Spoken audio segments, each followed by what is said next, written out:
Ant, you're muted. I can't hear you. Oh, we are live. We're in. It is going. There we go. Okay. Welcome in, everybody. We have something kind of special planned for you tonight.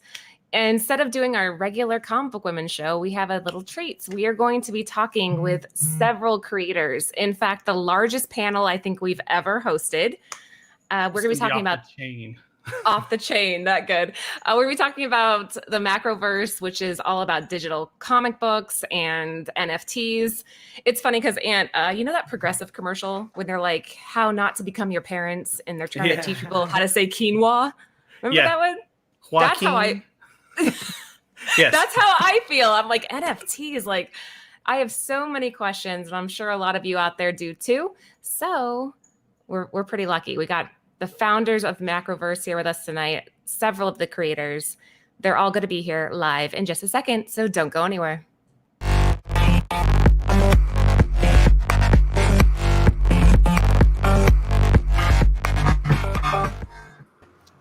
Hey, everybody. You know what's funny? Woo! We add you guys all to the camera, and I see you all sit up straight all of a sudden. They're like, oh, we're on. Better sit up straight. All right. Yeah, guys, look at this panel that we have here tonight. All members of the Macroverse team. Eben is one of the founders, as is Adam Martin down here below me. Eben, what's up? Welcome in. What's up? Thanks so much for having us. Oh, we're so excited. Adam, welcome. So good to have you. Oh, the amazing, the wonderful troublemaker, David Walker's right there. David, what's up? Hello. He had us all laughing before we went live. I don't know why you called me troublemaker. I don't do that. Real quick, let's give a shout out to everybody that's watching live, guys. Thank you for showing up. If you don't mind, share it out because we are all going to do some learning today about the Macroverse. So Lucy's in. Let's see, Ronan the Collector, what is going on? And everybody else that's out there peeping in. Yep. Okay, let's keep moving here. Kelly, welcome in. Good to have you. Hi, so good to be here. So excited. Yeah, I heard before the show that you have a toddler running around. Is that right? I do. And you managed to be on time. Yes, that's the most exciting thing of all. That's awesome. We'll see how it goes. He should be going to sleep pretty soon. We'll get a cameo later by accident. Yeah, totally. Lisa, welcome. Good to have you. How are you? Hi, I'm fine, thanks. She's our artist, or what's the technical term? Drawer? The drawer or doodler? Yeah. Mm-hmm. Doodler, I think we decided, yes. Very nice. Jason, welcome in. Good to have you too. How you doing? Thank you. I'm great. I like drawing too. Perfect. And then our perfect hair model down there, Evan, welcome in. I'm not just a pretty face, though. I don't know. You belong on like a Vidal Sassoon commercial, like Evan Shapiro. I will take that. I bet if we turn your camera, there's like a little fan that just keeps the air blowing. There's a toddler actually back there doing it. They're like, oh my gosh, what we You're sign up touching for on a very sore subject for some of us. Yeah. That's a choice, isn't it, Adam? Isn't that a choice? Yeah. Yes, it's a choice. Thank you. There you go. All right. And then last but not least, my hat brother in crime, because we did not have good hair days, apparently. Steven, what's going on, my guy? Can't tell, but I do have perfect hair underneath. I'm with you. Yeah, this is cool. It's like a whole little, we were talking about a Hollywood Squares Brady Bunch look that we're going for tonight. So hopefully you guys are all as excited as we are to be hosting this amazing panel. Let's kick it off. All right, let me adjust us a little bit so that, because this is going to get fun. You guys ready? Boom. Woo! now we're all teeny. All right, Evan, this question is for you. For all those out there who have no idea, have never heard of the Macroverse, aren't familiar with this yet, can you give us an idea of what this is about, where this concept started? Absolutely. So it started with kind of seeing an opportunity and really kind of one of those classic startup things where you're like, I want this and it doesn't exist, so I guess we have to make it.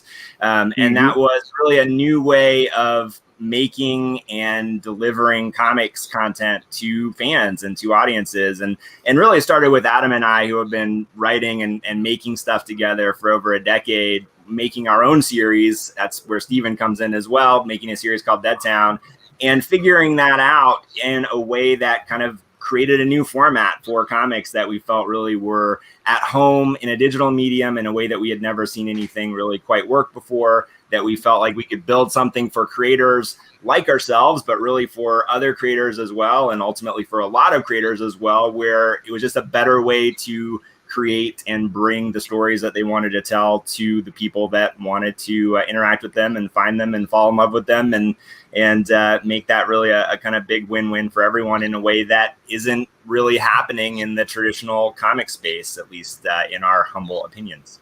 So that's what it's very cool. Yeah. Thank you. That's where it started, and we evolved into a new digital platform with this new format called a Tap Story. And we launched about 1.5 years ago and have grown the app to, at this point, over 100 creators, and we've launched over 45 series, closing in on about 500 episodes of content. And then we had the head exploding moment, like some other people in the world, when we bumped into this world of NFTs and blockchain and all the stuff that had started happening, kind of coming to the forefront at the beginning of this year. And we just saw kind of this light bulb moment of this natural evolution of what we had been building and what we thought the future of all of this was going to be, kind of utilizing the fundamentals of the technology to really, take what we had been building and really explode it in a whole new way. So that's how we got here, and we're so excited about what we're about to launch, and even more excited about what the next several years look like, as we really think the fundamentals of this are going to just touch just about every industry, and very much the entertainment and kind of storytelling, comics, film, animation, all of it is going to get affected by this, and we get to kind of be first through the door for comics. So very excited about that. Whew. All right, Anthony, I can see your face. You have a question. I'm trying to translate this for my brain, because there's a lot going on here, and I kind of feel like you created the playground for the kids to come and play at. That is the goal. On a virtual level. Yes. Okay. Something I was kind of thinking, this is an idea of something that you wanted. You wanted to bring this because it didn't exist. You wanted to create it for yourself. Me as a retailer, I'm always thinking of new delivery methods, is how I call it. And we've gone through a lot as a country and as a world, 2020. Did this really come to fruition because you needed to develop a new delivery system to create content, and it would kind of just fell into place for you? Sort of. I mean, it actually goes way back to, when Adam and I started working together and writing and directing stuff, we found ourselves in the video game world making what were a lot of the early motion comics. So we also have a background in kind of animation and gaming and kind of bringing those elements together. And we also produced a traditional graphic novel for a movie called The Boondock Saints, if anybody's familiar with that. So kind of those two things colliding, kind of going into the traditional direct market and dealing with distribution and the bookstore tours and the convention circuits and like all the stuff that happens in the comics world, and lifelong comics fan as well over here. So like kind of being a fan and then kind of seeing the other side of all of that.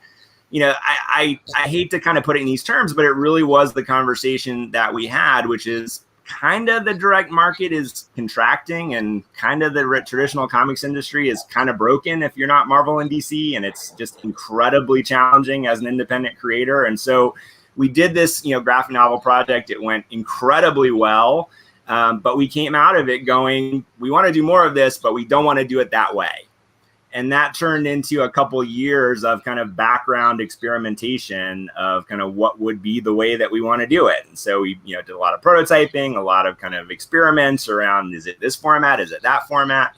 And it was really the when we landed on this Tap Story format, which is what you'll see on the app today, that was the first moment where we're like, okay, it's this. Like, we think we finally figured out what this should be from a storytelling point of view.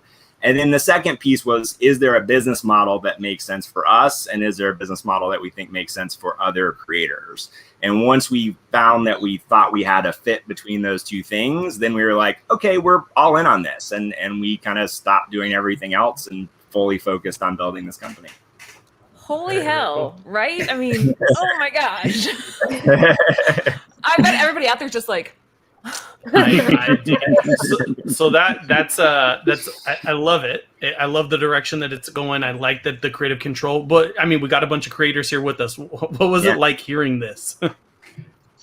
Oh, I still don't know anything that was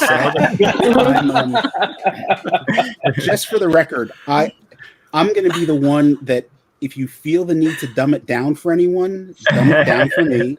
I know that it's very exciting but it's also like, what? You know, I mean, I still, you know, I'm just, anyway, yeah, I'm still figuring it all out. It's kind of nutty to me. all right. I'm sorry. So who's going? I want to hear you, Evan. What did you say?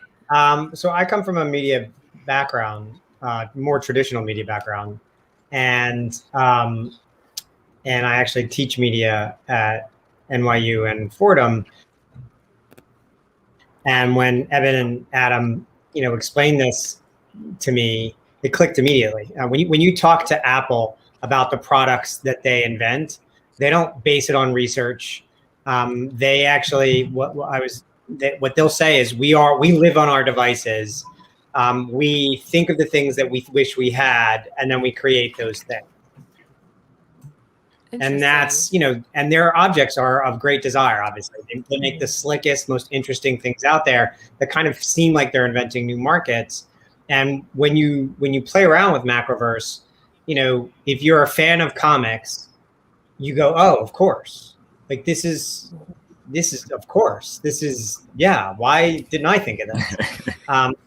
If you're not a fan of comics and you've always kind of like stayed away from the musty smell of a comic book store, you still look at this and go, oh, of course, like this is the next generation of it. So it definitely feels like a platform that was invented for next week, as opposed to a platform that was invented for something that should have happened 2 or 3 years ago. To me, anyway. Mm-hmm. That's so well said. That makes a lot of sense. See, David, easy peasy. That makes. I'm gonna, Evan. I'm gonna need to hire you as like my translator. Yeah, I can just walk around. Yeah, just walk around. I'm a wearable. I'm actually a wearable. You can. Oh, okay, good. All right, let's keep moving here. So, what exactly is the Makerverse? Adam, why don't you answer this one for me? Yeah, so this was very much kind of as we were getting into the NFT part of it, and I think as creators ourselves, we kind of approach everything from the place of, all right, frankly, having been across the table from a lot of really terrible kind of setups and deals, we approach everything from the place of how would we feel if we were presented with this, you know, for everyone and ourselves. And so as the NFT kind of key really clicked into place around all this stuff, we felt like, yes, obviously there are series that we want to be doing that really will benefit and are things that we want to be involved with, and everyone here is you know, in that world. There's also then, what about everyone who is a creator in some level? They have art they want to put out there, they have series, they've got their own stuff. Like in the larger storytelling world, who out there would love to get their material, their story, their ideas, their art, their whatever, out to a larger audience? And that's really what the Makerverse is built for. So there are a bunch of kind of NFT platforms out there right now, but they tend to be catering to the kind of fine art and the crypto artists, and they're very kind of specifically tailored to this one thing. We wanted to create something that was really tailored towards storytellers and people who are playing in that world. So it's, you know, it's comics, it's writers, it's storyboard artists, it's character designers, it's video game designers, it's all these people who play in this kind of storytelling world, and giving them a specific outlet and a specific community, and a specific way of getting their material in front of fans that they are then able to capitalize on and enjoy the results of, if that makes sense. Yeah, that's insanely cool, because what I'm hearing from you when we're talking about comic books on the platform that it distributes now, publishers I feel are extremely picky, and there's politics involved with who gets published and which writers get which, and you've provided a platform for very talented individuals to go on there and still produce content and be read and discovered and found, and that's such a cool thing. Yeah, it's very neat. What do you guys think the impact is this like what's the impact this is going to have on the comic book industry? What do you think is going to end up happening as this becomes more and more popular? I mean, this is going to have a ripple effect of some sort, right? Yeah, I mean, it's interesting because I think it's a long-term conversation. I think nothing's going to like change overnight, even as we become a, multi-billion-dollar enterprise, which is certainly the goal. But, I think it is a long-term conversation where, things are going to continue, in my opinion, to kind of bifurcate where, prior to bumping into NFT land, we were already thinking that essentially the comics industry is going digital and collectible for the most part. So you've got, things like webtoons and other digital platforms, which have reached massive audiences on the digital side. And then you've got the explosion of things in the bookstore market or on Kickstarter, which are kind of like the people that want a premium kind of collectible experience. And now we're able to bridge the gap in the digital world as well. So you can have this sort of digital access to content with a premium collectible layer on top of that. And then there will still be some people that want that tangible physical object, and there's a whole bunch of different ways that how those things can all get connected and synergize with each other. But I think it just, over time, my opinion is that we're going to just see more and more of the kind of division of these different components, this kind of digital collectible access versus ownership, and where those things overlap and create synergy with each other. And then the middle, the kind of, I hate to say it, but I think floppies, days are kind of numbered, even if those days, take 10 years to get there. So that's my personal opinion of kind of what happens to the comics industry over time. And I was just about to ask that. So this seems like a very, you're going towards a specific demographic just because it's all digital and things like that. And, for instance, my customer base that buys the physical copies, I'm averaging, between 35 and 45 is their age group. And that age group doesn't seem to be super receptive to some of the technology. And you got a super diverse group of individual creators here. So, I mean, it's kind of interesting to look at the whole puzzle. Yeah, I think that's the problem is, I grew up, absolutely learned to read from comics. I made the weekly trek to the comic store every Wednesday. It was like my favorite part of the week in middle school. And, like collecting comics, I have my 25 long boxes of pretty valuable stuff at this point. But at the same time, like I look at my kids, I have a 8-year-old and a 5-year-old. There is no way they are going to have that experience. Like they live on their devices, and for better or worse, like this is the world that we now live in. And so I think as creators looking towards how do we deliver great experiences to the next generation of content consumers, as opposed to having some sort of attachment to something that has a sort of nostalgic effect for me as a kid.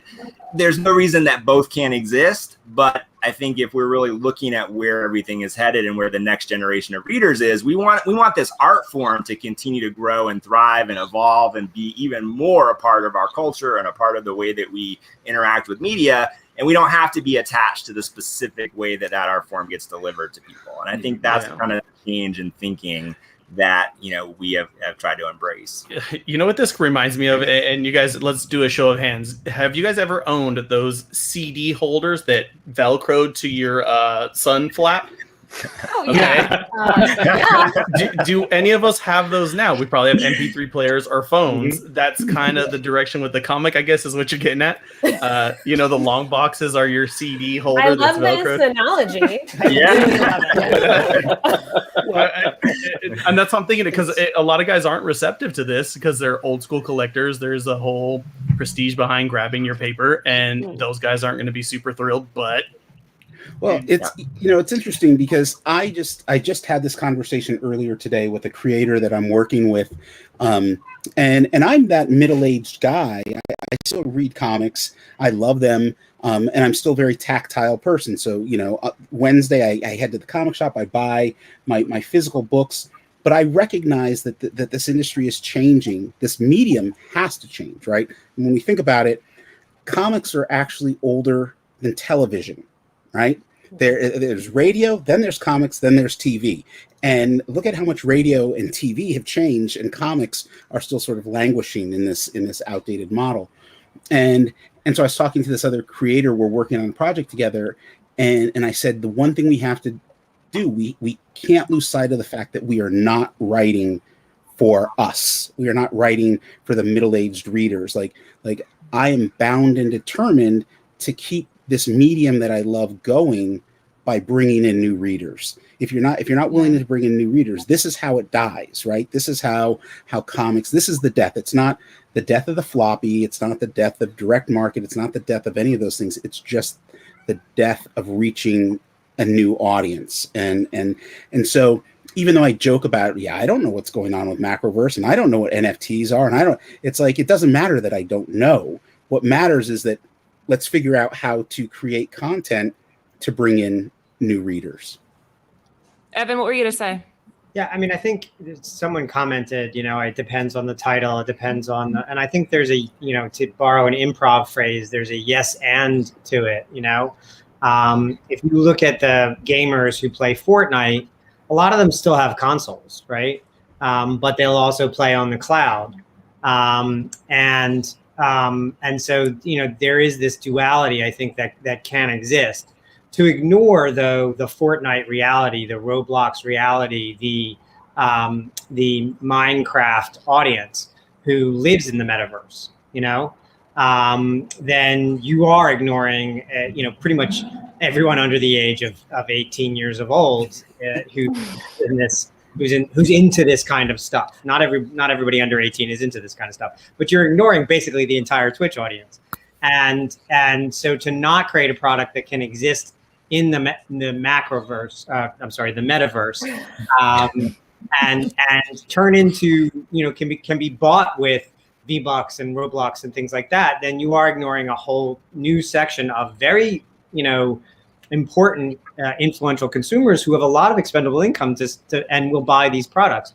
On the flip side, there is still a collectibles market out there, and it's often driven by young consumers as well. So I don't think it's a binary choice. I think you can't, and this is my last point, it still comes down to story.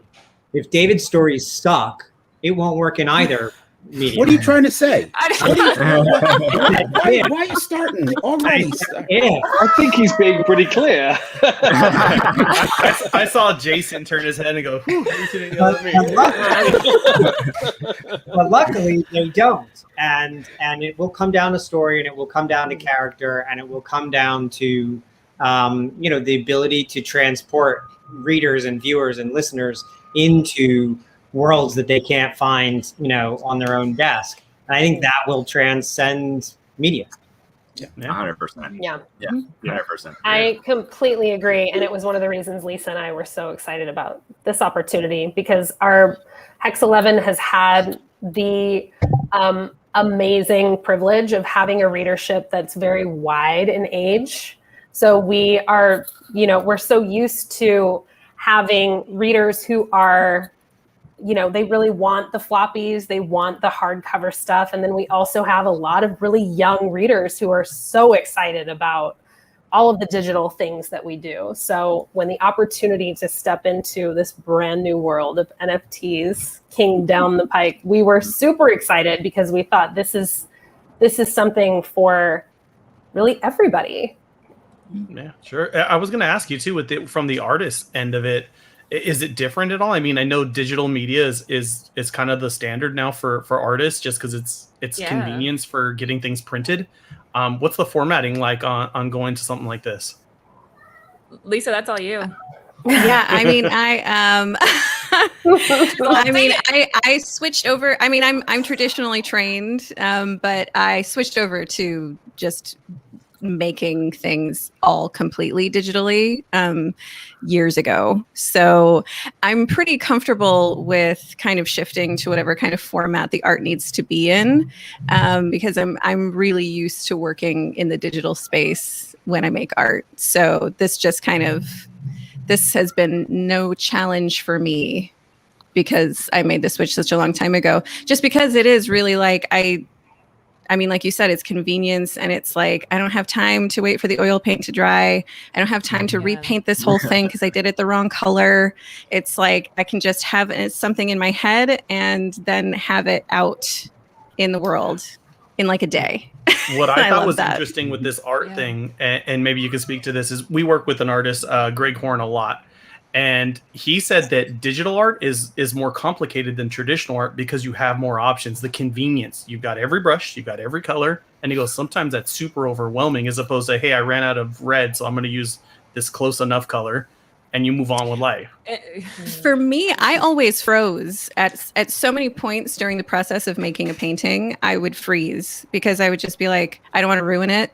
And I don't know what color to use. And so it's actually, I personally find it much more liberating. I mean, despite the tyranny of choice, I find it a lot more liberating to have all of that choice so that it's like I can try it all these ways and I can find new ways of making an image that I never would have had the opportunity to do if I wasn't able to kind of like have this play space. I know a lot of other traditional artists can play really easily, but I'm too in my own head. I can't do it as well. So this might be another artist commenting here. I agree, could be overwhelming with all the choices. Yeah. I would say the other thing about the NFT is that it is a trade mechanism perfectly built for the creator economy. It rewards the creator kind of repeatedly versus on a one-time basis, but it is also very much less dependent on mass sales and more dependent on high engagement of a core audience. And so I think it's going to be very, very beneficial to this art form in particular for that reason. Like build a small engaged audience who really values your stuff, and you can make a really nice living, as opposed to trying to paint towards the middle and appeal to the least common denominator or the most common denominator. I just think that's for independent comics in specific, and all independent art. I think it's very it's very key. And here's a good question, which I know we can talk to. We are this. The environmental impact is something that the guys take very seriously. So I will turn that over to them. All right, Evan, that's you, or Adam? Why don't I take that one? Sorry. Yeah, my dad was an environmentalist before he retired, ultimately. But so the environmental aspect, kind of an impact of what we're doing is always just, I don't know, it's kind of not quite beaten into me, but I am British, so maybe beaten into me at a very early age. It's something we take very seriously, and it's the reason why we're building on what's called a layer 2 solution. We're building on Polygon Matic, which relies on proof of stake, not proof of work. So this is getting potentially a little bit technical, but the proof of work is the Bitcoin and Ethereum, and it's lots of computer processors working very, very hard, cranking out calculations, and that is very energy intensive. We have avoided that completely, so we're able to build kind of on top of one of these networks, but without having nearly the same impact. So it's funny, I was doing this research recently, and forgive the numbers, but I think the entire Polygon network consumes about 800,000 kilowatt hours a year for the entire network, not just what we're doing, which is the equivalent of about 120 cars driving every year. In comparison, the amount of energy that America uses on Christmas lights is like 6.5 billion kilowatt hours. A little bit of disparity there. I'm Jewish. You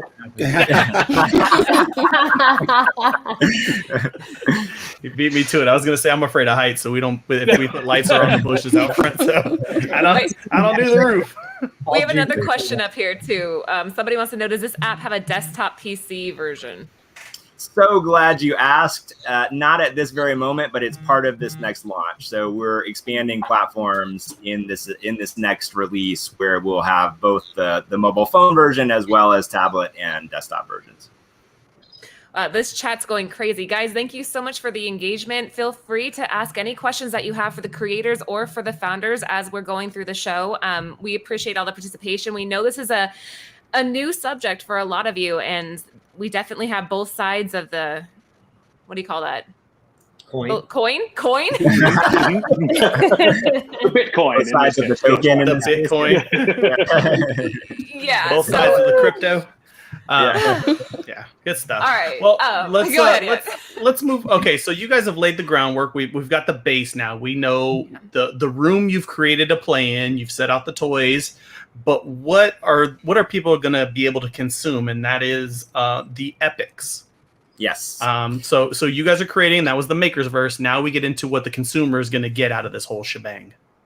Yeah. So Macroverse Epics is our name for the specific type of digital collectible that we're releasing, where essentially we kind of think of it as like the Blu-ray edition of your favorite graphic novel or your favorite trade.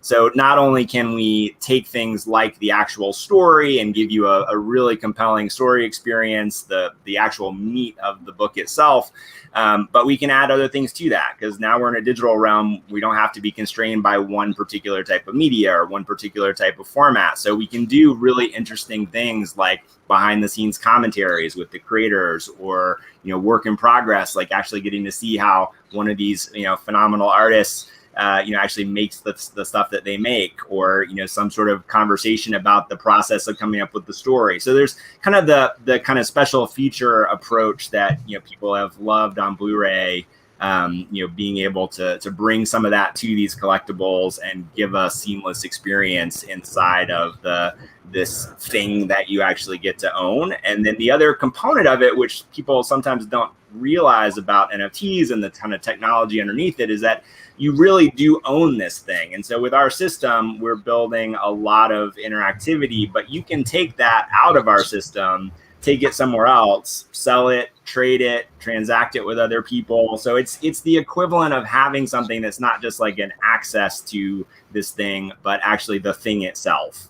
And that gets really powerful over time. It's the equivalent of having a bunch of comics in your long box, where something you buy as an epic now, 10 years from now, may be extremely valuable, and that's something you can pass on to your kids, or use it when you need it as a way to pay for college, or whatever those things are that we all bought comics for in our younger days. So it just there's a lot of power to this ownership component, and that's the core of what these epics are. Whew. Wow. Okay, I'm excited. I know, right? I'm trying to translate that, Laura. It's a physical digital content. Yeah, so I guess one way to think about it, this is kind of the way my brain kind of wrapped around this initially, was that when we talk about blockchain, the only thing you really need to understand is that a blockchain is a digital ledger that keeps promises and can't be changed. So as soon as it's recorded in this ledger, it's spread all around the world through thousands of computers, and no one can go and hack that or change it or modify it. It's basically an immutable record. And so when we talk about an NFT, all you're really doing is making an entry on that ledger, which says this thing at this time from this person. And so that means that when I make something on the blockchain, when we make one of these epics, and then let's say I sell it to Steven buys it for $5. And then a year from now, well, let's say less than a year from now, a couple days later, Adam goes, I'll give you $10 for that. So now those two transactions are also recorded in the ledger. And because it's recorded, because everyone can see it, it's this kind of transparent transaction, then this value of that thing has been established at $10. So now 2 weeks later, Jason can come and say, oh, I love that. I missed out on it. I'll give you 20. And so you can kind of see over time, there's this kind of recorded record of the transaction history that this has. And it creates this kind of appreciation, or this kind of inherent value in the ownership of this item, because it's recorded in this way all over the world, which is also what makes it totally different than like, here's an NFT and here's a JPEG. Like, this one has value because of the ledger that it's recorded on, because you can see that transaction history. The JPEG on Instagram has no value because who knows where it came from? Nobody's tracking it, doesn't have any intrinsic scarcity or rarity around it, and nobody owns it. It's just out there in the world. So those are kind of the two kind of key components of like how the technology works and why are these things valuable and why are they collectible as opposed to something else. Can I chime in as an artist creating stuff?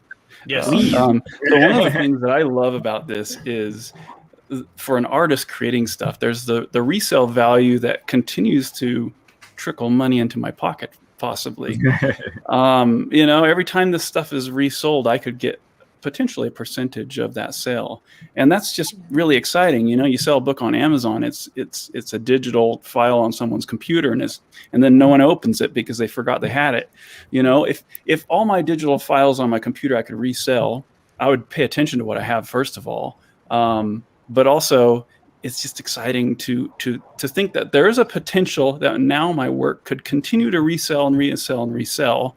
If there's only 500 copies of whatever issue of whatever comic or cover or piece of art I have out there, and then that was, those 500 people own it, or one person or whatever, it could just continue to resell and resell forever. And that would just mean a continual revenue of income, which is a huge thing for an artist. It's a real hard thing to generate that kind of money for a lot of artists. And so this is a real game changer to me. Jason, that's a really cool point. Yeah, that's what I meant when I said it's perfect for the creator economy. So not only does Jason's new book accrue value to him every time it transacts, he gets a percentage of every sale on a moving forward basis. When let's say he finishes this series and it's let's say it's popular, but it's not a blockbuster, and then he does a next series and that goes crazy, and then his first series blows up, he continues to accrue value from that on a continued basis. And every time he issues a new series, we know how these things work. Previous works start to sell again. And again, it's not just the collectors who are making money off of that. Jason's continuing to make money off of that. And by the way, long after he's dead, his family will be collecting revenue on trades of that same library. Not that I wish you dead, but yeah, we don't wish you dead. You're fantastic. That's a good point. Okay, let's keep moving here because we got a lot to get through, guys. So when it comes down to the epics, when they go to purchase these on the apps, you have them very nicely organized here by different editions. Can you give us a really brief idea of what each color means? And then we're going to go straight into Lisa and Kelly's Hex 11.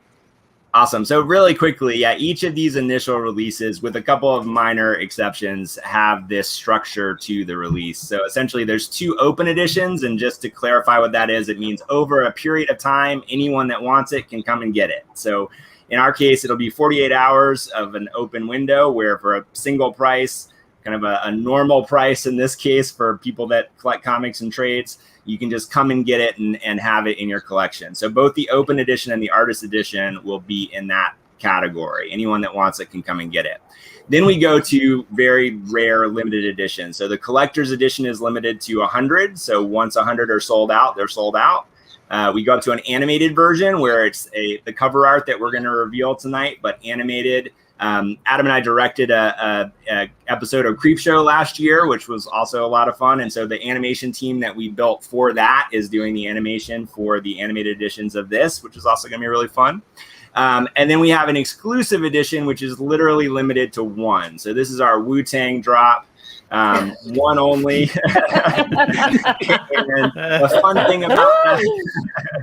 the fun thing about these 1 of 1s is that they really have the potential to be massively collectible over time. And we're doing them in collaboration with people that are kind of coming from the existing crypto NFT side of things. And so we're able to kind of bring the existing crypto NFT collector and the traditional comics collector and bring those to the middle here with an offering that kind of fits for each person and each part of the market. Very cool. All right, let's do it. Let's go ahead and reveal. There we go. Yay! I know, I'm so excited for my girls on this panel, right?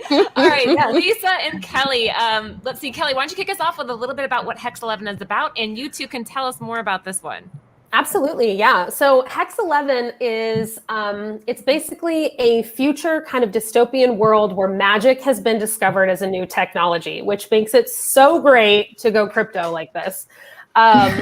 It is a world where, because magic has been discovered as this new technology and can be bought by anyone, people who are naturally inclined to magic have been shoved out of society into this neighborhood called the Hex, which is where we find our hero Eleanor. A version of her through the lens of Ariel Olivetti is up here on the screen. That's just so awesome. And she is a young witch in training. She's under the tutelage of a master witch. She's got an anger problem. She wants to set the world right. And in the first issue of our book, she kind of inserts herself into this conflict between a black market magic dealer and a demon mercenary, thinking that she's here to do some good. And, you know, chaos ensues. And that's what kicks us off into this story. That's so badass. Oh my gosh. Yeah, it's so much fun. You had me with the magic and the technology, and then you threw demon something or other, badass black market. That's right. I was like, whoa, okay, hold on, I'm all on board. Yeah, okay, we also have a lot of dragon kitties, failed experiment, but they roam all through the Hex, and they're devious and adorable. I love it. Yeah. All right, so the cover art was done by Ariel, but the interiors, are those done by Lisa? Yes. Yep. Okay. Yep. This is a very cool cover too. I like here we this go. one. So this these are is the different art levels, edition. right? Yeah, the next These are the edition. different. Yeah, so this artist edition is kind of similar to what you would see with like an IDW or a Marvel kind of oversized edition where all of the art is presented in black and white. So you actually get to really dive into the line art from the series as well. Ooh. Ooh. Yeah, and I want to thank the Macroverse for doing the Lord's work of turning this entire thing into black and white, because I work in about 1,000 layers per page. And then this is the kind of special cover I made for this edition. And yeah, I love drawing the Hex and I love drawing Eleanor, so there we go. It's beautiful. It's absolutely beautiful. Yeah, that's cool. Thank you so much. Yeah, it's fun to make this stuff. I mean, we could not be bigger fans of all this, but all of the art that we're seeing here too will be completely exclusive to these editions as well. So you know, there anything else that's out there, you know, this is all brand new art for these series. So this is the collectability. It's very limited. This is 100, limited to 100. Yeah. All right. So this one's limited to 25. Yep. And this one will be animated. I'm so excited to see this animated. I'm so excited. Wait, when are these? When does this launch? When does this whole thing go down where you can purchase these? Yeah, so we're getting within the realm of the next couple of weeks. We don't have a 100% launch date right now. We can talk about how people can find out the exact date, but we're getting very, very close. Okay. We've just got some final tires to kick as we get all systems go. I'm looking at the limited edition, so I need to be looped in on when these would be available. Yep. Yeah, you will need to. You will be. Okay. We want to know now when we can buy them. We'll talk. Yeah, each series will have a 48-hour window, so you're definitely going to want to be on our list to get notified. Yeah. Very, very cool. And then, of course, the exclusive edition. We're not going to show that because that's something super special and. Yeah, exactly. Yeah. So all of the one of ones we'll saving for a subsequent reveal. Love it. Yep. All right. Well, I'm sold on the first one. You want to jump into the second? Yeah. Well done, ladies. That is fantastic. Yeah, beautiful art. Solid story. Thank you. I'm very proud of you. And the chat's going nuts. They agree. They all want to be in line to get Hex 11.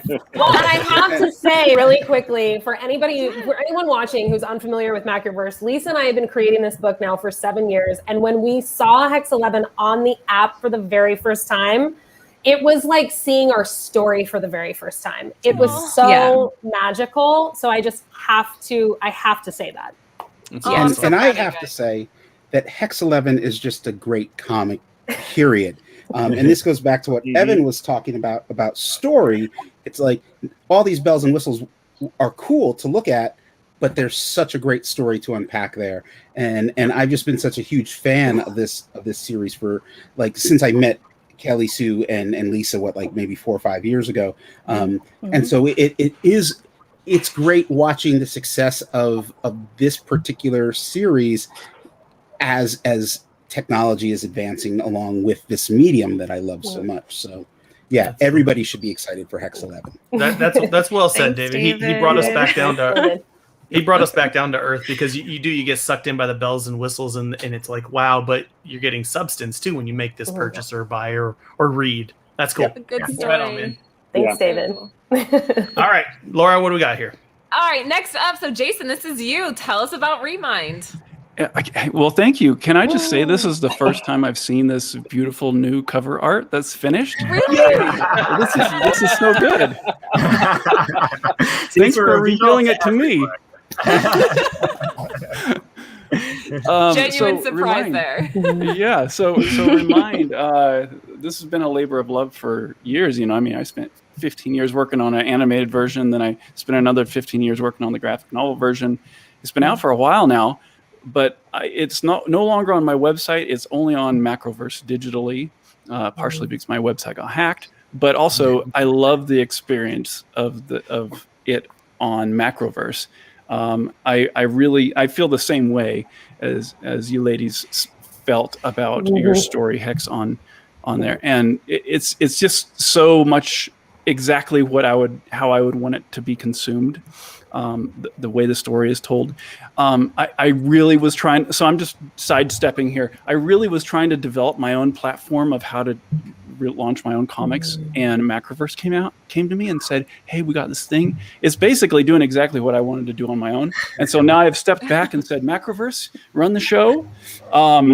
Anyway, I just love what these guys are doing and the format. So anyway, cool. Enough bowing. So tell us what's going on in this story, because I'm looking at the art and I'm intrigued on what's happening.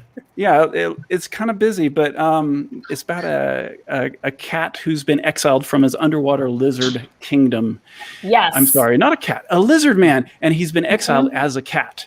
And so he is trying to get back to his underwater lizard kingdom in this cat's body and trying to figure out what happened to him, why he is now a cat.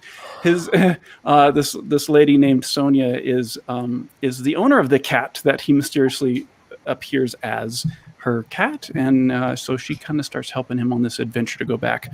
I don't want to give away too much if you've never read it, because there's a lot of twists and turns, and it's just a fun ride. So, was she aware of this other world that he was a part of?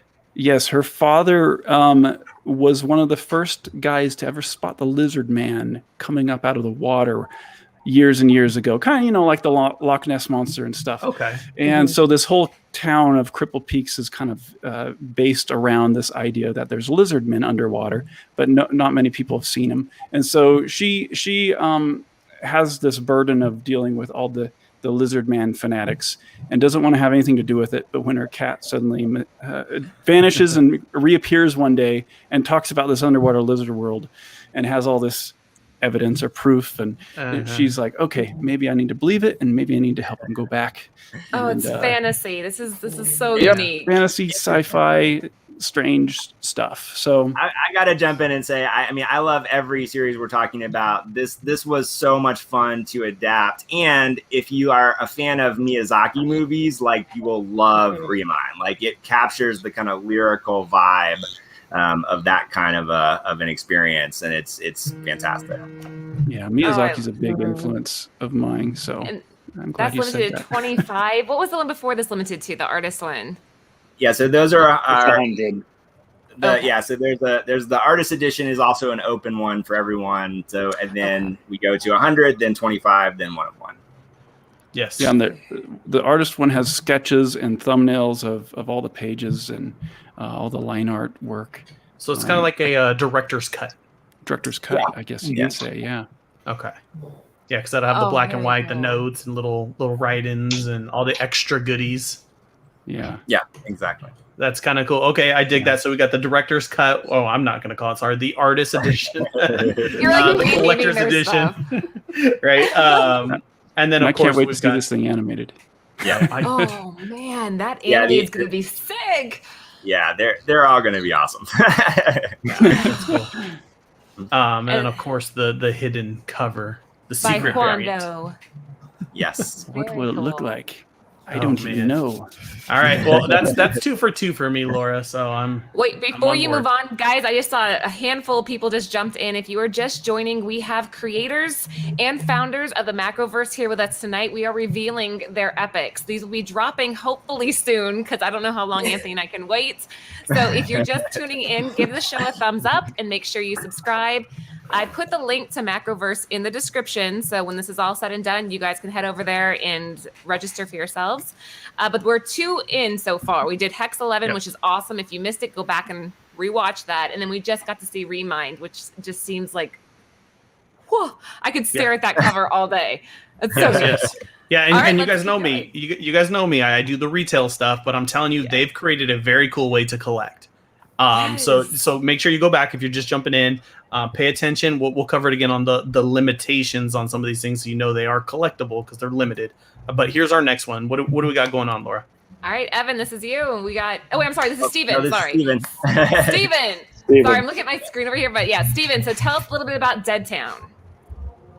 Well, I might want to defer to Evan since he's the writer, but from my point of view, it's a noir crime story with zombies, which the world is sorely lacking. And Evan, would that be a fair?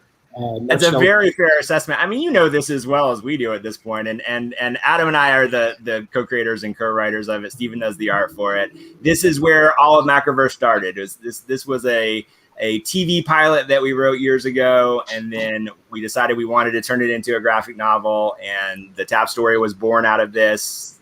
Meeting and working with Steven now is born out of this, and really the whole platform came from Dead Town. So it is kind of a neo-noir story that's set in this post-apocalyptic world overrun by zombies. But I think the point of distinction for what we're trying to do with this story is the zombies are really a side note. It's kind of the thing that people have to deal with. It's the kind of the thing that you kind of step around and try not to pay attention to at the same time that you're trying not to get bitten. So it's kind of a world that people have acclimated to at this point. And then our main character is this kind of anti-hero that's dealing with a bunch of his own issues and challenges and has to kind of find his way back to his own humanity. So that's kind of what the whole thing is about. While at the same time, we get to create some really awesome visuals and moments with some gore and horror and black and white awesomeness. But it's really meant to be kind of a touch of evil, kind of very, very film noir stylistically, and kind of if you took a film noir movie from the 40s with all of the special effects available today, what would that look like as a comic? That's what we're making. Ooh. Wow. Yes. Yeah, I was like, yes. Yes. You know what's funny is that you said the whole zombie market thing is it's not been done right for a while, and it's all been done the same way.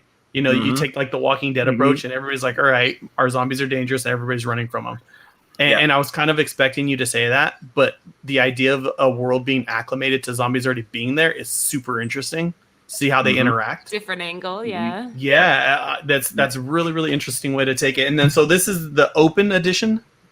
Yep, so this is by an artist. The cover artist on that one is a guy that we met who is just a phenomenal young artist and has his own series that he's working on, and he volunteered to do this open edition cover, so that's that one. And then one quick point of distinction, we're calling this an archive edition as opposed to an artist edition because all of this is in black and white. And because we use this as the testing ground to invent this format, this Tap story format, we've learned a lot over the past couple of years of making this stuff. And so this first version that is in existence right now is going to be archived into this collectible edition and then taken off of the app everywhere else.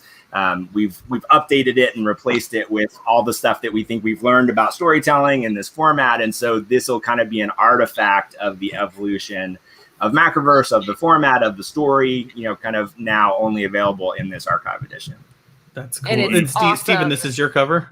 This is an old cover, but yes, this is the cover. So I gotta tell you, and I don't know if this is bad or good, but so it reminds me because I know, right? Good way to start off. I don't like to compare artists to other artists because you guys have your own bodies of work, but this is it reminds me a lot of like Lee Bermejo.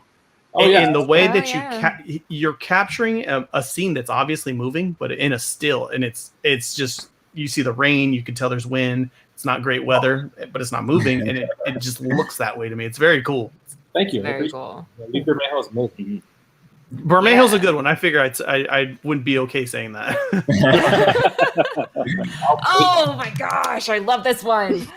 Oh, thanks. So this is where it gets interesting now. Again, with these epics guys, if you look down, they're limited to 100. That's like your collectability on these specific editions of the book. This is beautiful as well. Thank you. Yeah. And then wow. And then Steven's like, yeah, I know. It's pretty great. No, one thing I did think about when you guys were talking about working digitally, that I like about this format so much is that it's presented digitally. So, especially like with a book like Hex 11, with the colors being so, they pop so much and they're so specific. That in the past would get lost in print in a lot of ways. Like colors would deaden, certain colors would shift, but with Dead Town and with Hex 11 and all of the Macroverse stories, it's exactly what the artist intended, which as an artist I think is really super cool. Like what you put out is what they're going to see. There's no in between. So I don't know if Lisa would agree with that, but for sure. I as someone who has dealt with the digital to print shift so many times. Yeah, you're speaking my language, 100%. Yeah, I mean, obviously Dead Town is black and white, but I think it's definitely very cool for like I said, Hex 11 or really any of the color books. Yeah, I know you guys go through some struggles because I'm looking at this one here and I'm thinking to myself, as a retailer, if I ordered this, every staple on this side is going to have some type of rub on the top or bottom because it's white or a light color. But then you can deliver a white background book and not have to worry about the print that you go through. Dude, that's so true. Yeah, I've had artists turn in like white backgrounds and I'm like, it's gorgeous. It's going to print terrible. Give it a little color, put something there. And they know it too. And they're like, yeah, I just wanted to see it the way I wanted it. So that's a cool thing to point out. Hey, Anthony, really quick. David, this one's for you. Look who's in the house. Is that David Walker up in that corner? Sure is. We got Comics and Bueller here. Do you know Bueller? Probably. It's. Look, what do you want me to say? My memory is a little off, so it's. I do believe so. Yes. Bueller. Hey, you're doing good. Yeah, and Bueller could just be a fan. Bueller does a YouTube show. He's got a pretty robust following, let's say. Huge following. Yeah, he may just be a fan. He might be like, hey, there's David Walker. All right, let's keep cruising. This one is limited to 25. This is the animated again, and of course, no spoilers for the goodies for that limited to only one print. Or I shouldn't say print. What are we calling it? We can call it an edition. Edition, one edition. I like that. We're used to saying print, though. This is going to be a whole You guys are going to teach me a whole new language, and I'm not going to like it. All right, let's keep cruising. Next up, we have the one and only David Walker. He's going to be taking the lead here. No, it's wait, shit, I messed up again. It's all right. Okay, you know what? I have done these before, but for whatever reason, I have you guys out of order. Anthony, shut up. He's like looking at me like, Laura made a mistake. I just want to let you guys know that this is right now when she does stuff like this is my business partner. All right, Evan, I'm sorry. This is you. Go ahead. No worries. So this is Darkland. This is a kind of a normal story by comparison. So this is a gangland dramedy set in hell. Think Dante's Inferno meets Game of Thrones meets Veep. Meets Veep? Yeah. I love how relatively simple the story is. There's no layers there at all. So we pick up hell. Satan is actually mortal, can be killed, not die from natural causes. And there have been 3 Satans. And we pick up the story in the reign of the 3rd Satan. who rules over Tyre, which is what we call hell. And Satan is actually here in the background. You can see with the greenish character there. And Satan is enlisting the help of his grandfather's best friend, Michael, the archangel, who's in the foreground here, who was in love with Eve, who's in the very back there, and is being tempted to help Satan take over Earth with someone who looks just like Eve, Esther, Eve's great-great-great-granddaughter. And we have a family intrigue between Satan and their cousin, who is fighting for control of Tyre. And there's a whole machination between families in hell and who we call the boss up in heaven. And I get the apple reference now because I was like, okay, what's the deal with the apple? So you get the Adam and Eve reference. He's got the apple. Okay, I'm on board. I get it. Yeah. Yeah, dude, ganglands in hell. I mean, why not? You're gonna have some badasses hanging out down there, so of course they're gonna organize, right? Yes, that's exactly right.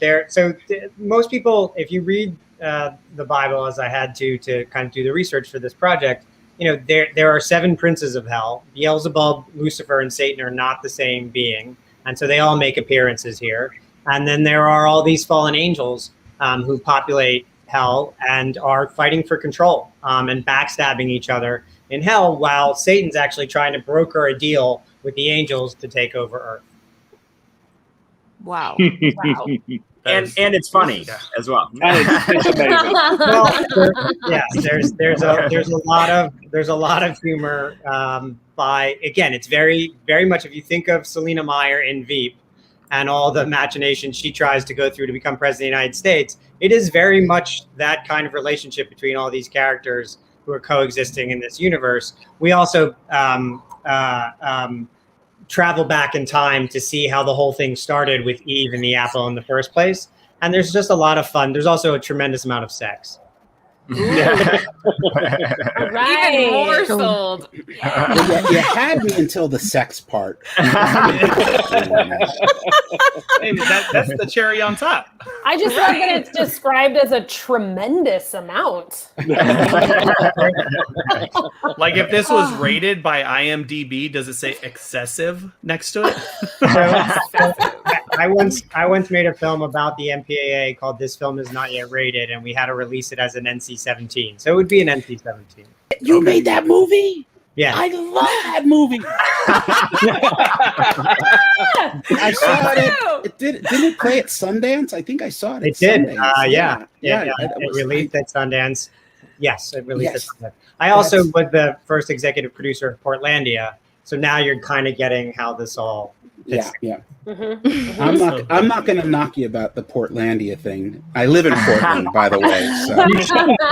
It's a documentary after all. So. Right. I love it. Oh, all right, and then we have the animated edition here.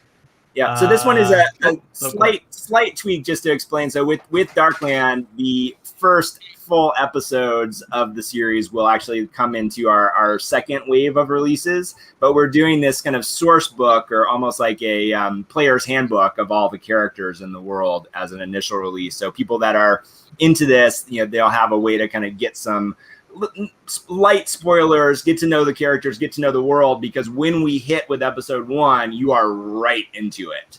So it's a very cool way for people to kind of get to know the world and get a sense of what's going on when we drop you into the middle of literally hell in drop 2. Very, very cool. Okay, can I say it now? Yes, please. Yes. Now it's David Walker's turn. Yay! And I got it this time. David, go ahead. Sure. So The Hated is a Western. But it takes place in an alternative timeline in which the American Civil War ended in a truce between the North and the South. And so there's now 2 Americas. There's the Union States of America and the Confederate States of America. And this is all about the dynamics between the two. All the animosity is still there. The Confederates are still practicing slavery. The Union is a free nation, but they're sort of grudging and broke because there's most of the economy most of the money was tied up in the Confederacy, and the story revolves around Araminta Free, who was a former slave, and now she's a liberator. And what that means is she crosses over the border and helps slaves escape from the Confederacy. And there's a price on her head, and everybody in the Confederacy wants her dead, and it's an epic love story. Okay, that sounds like it should be a TV show, doesn't it? Yeah. That needs to be picked up by Netflix now. And correct me if I'm wrong, David. You have an educational background in this type of history.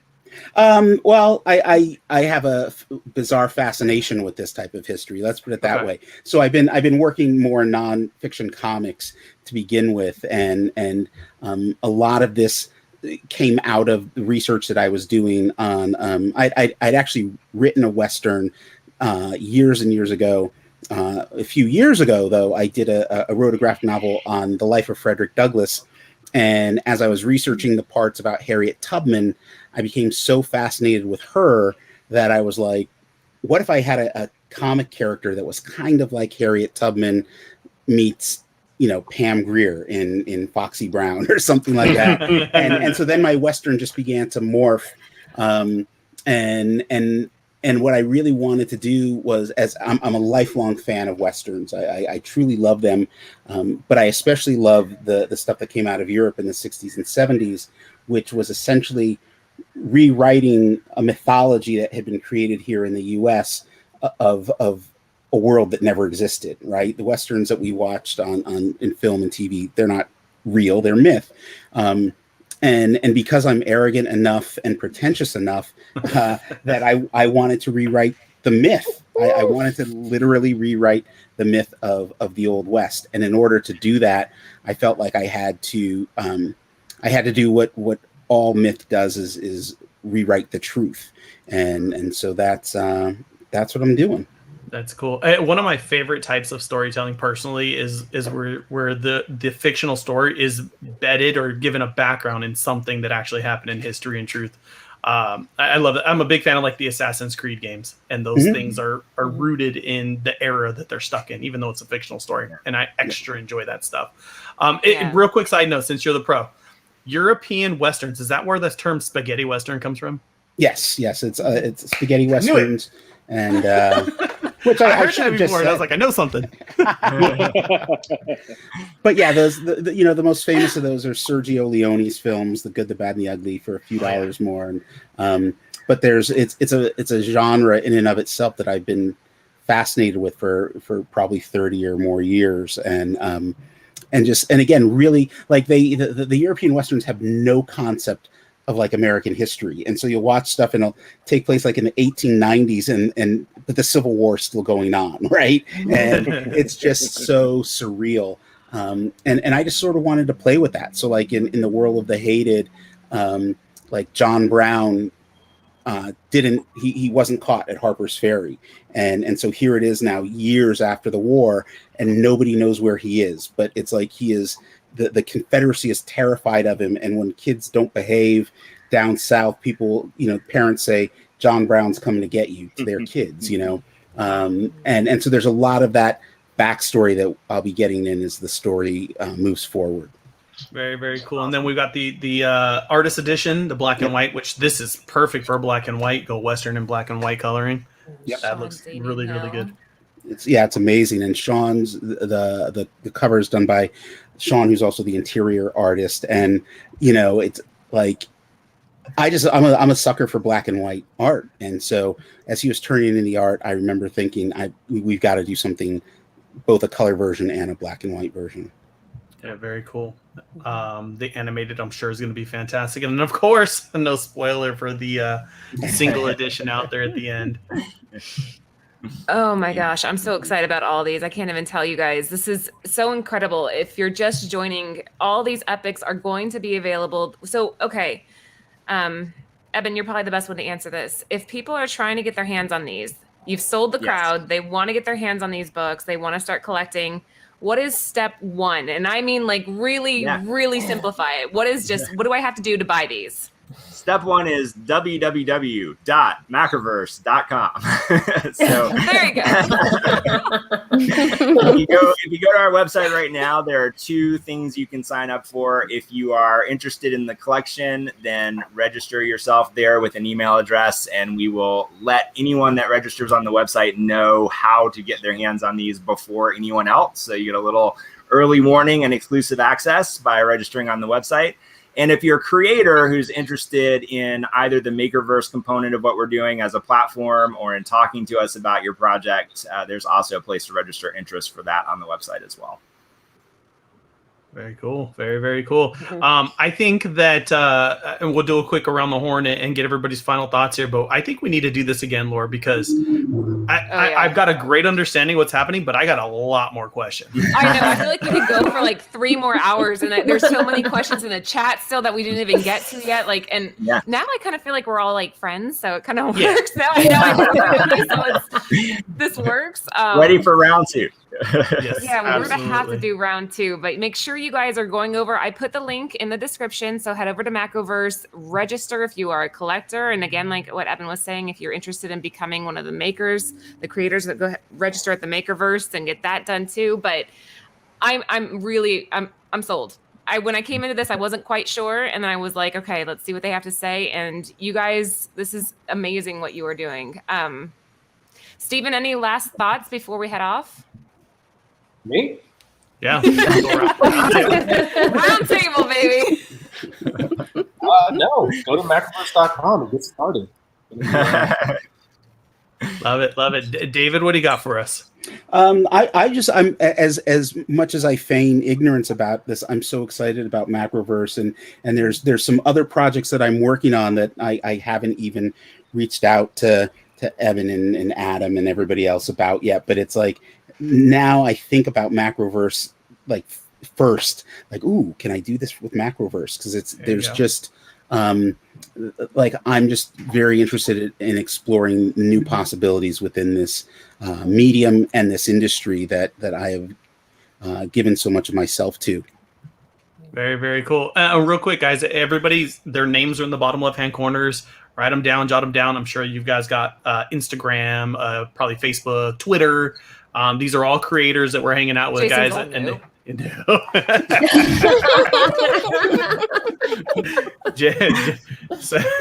But yeah, just make sure you check them all out and give them a follow, and you can keep up on what they're doing. Lisa, what do you got for us? Actually, David said what I was going to say about Macroverse and how cool it is, and how it's like, Kelly Sue and I actually, I mean, I don't know if this is news to you, Eben. Kelly Sue and I have a pitch for you. So yeah, we feel the same way David does. Is it the thing? Is it the thing you told me about? Yes. Yes. Oh, you guys want it? This is the most badass idea. Oh my god. The answer is yes. We're not even going to talk to Evan or Adam. The answer is yes. You can do it. Go ahead.